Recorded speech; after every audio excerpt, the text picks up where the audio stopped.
Humans think sleep looks like stillness. For me, sleep is listening. I lie on the cool concrete floor of the kennel, chest rising slow, eyes half closed, just enough to fool the cameras. Night breathes differently when you're trained like I am. Every sound has a weight, every smell has a story. And tonight, one story won't shut up. Officer Daniel Cross, my handler, walks past the corridor outside. His boots are familiar, his pace is familiar, his heartbeat slightly faster than usual. Humans don't notice that, dogs do. But it's the smell that wakes me fully, sharp, bitter, metallic sweet.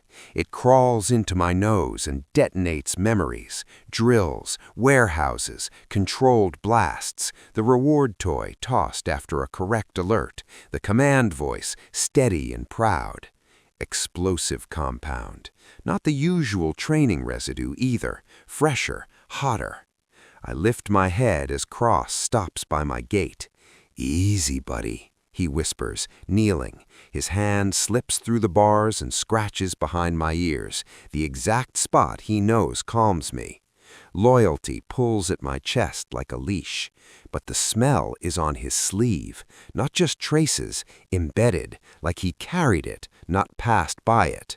My tail wags out of habit, my nose twitches against his palm.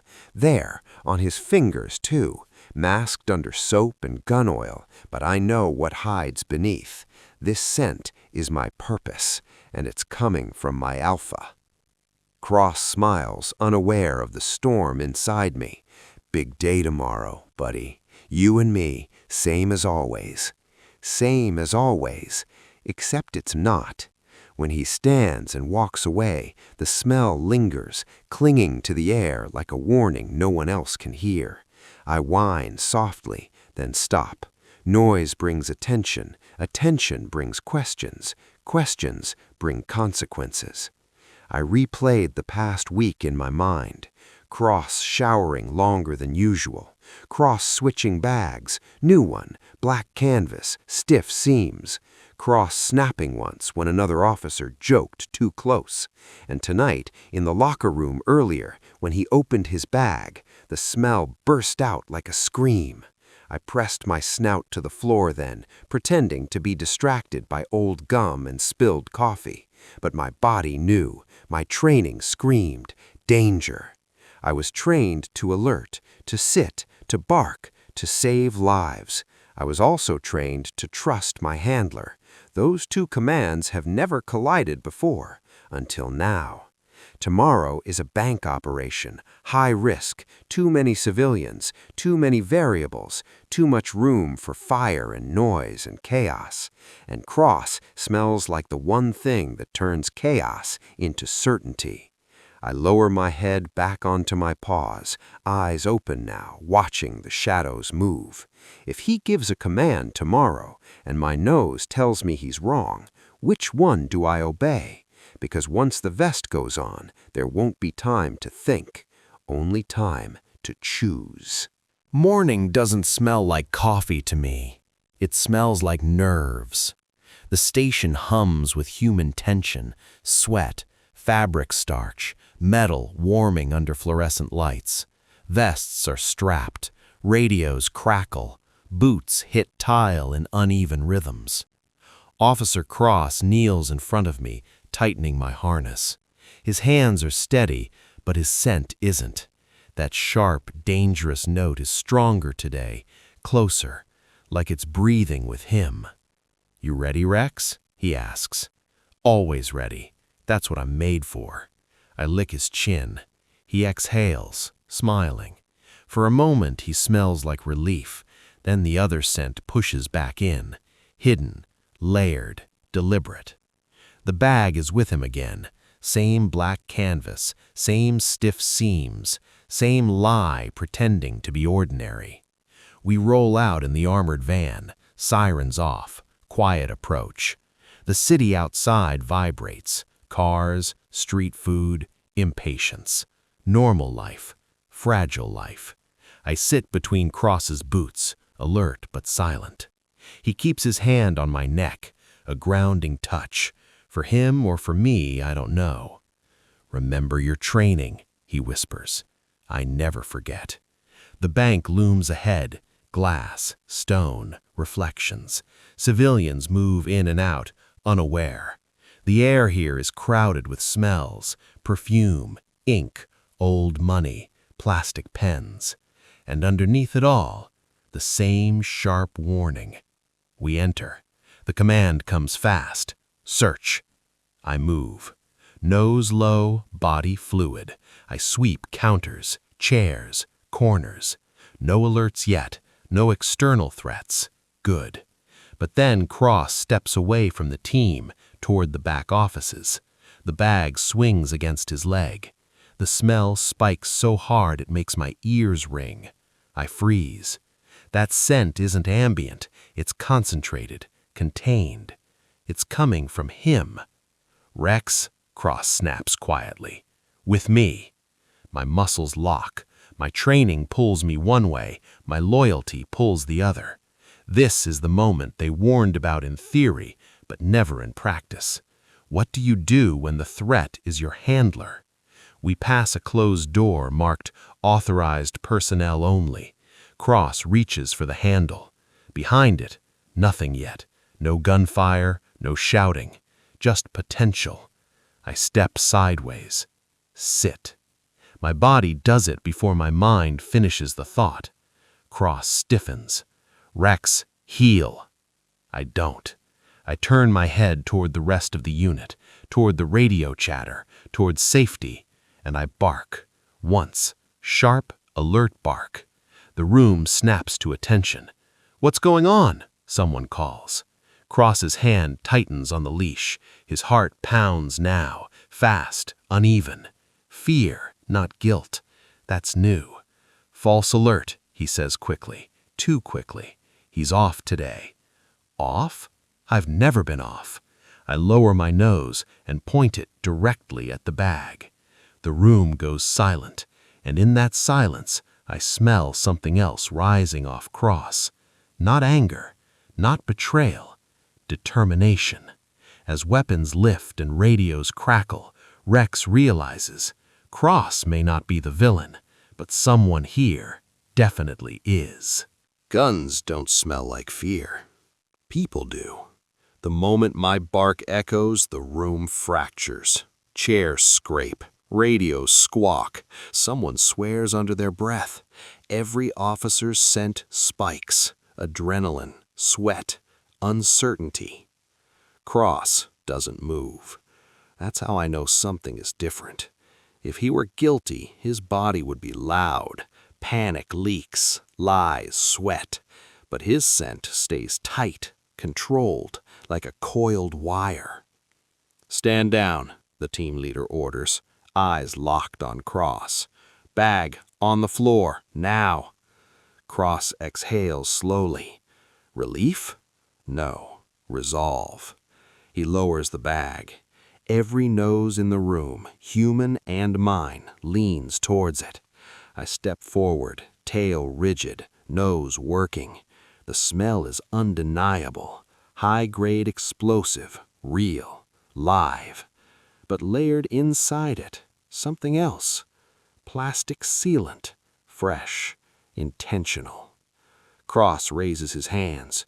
"Before anyone does something stupid," he says, calm but loud, "that bag isn't for this bank." That sentence hits wrong. Humans hear excuses. I hear truth wrapped in danger.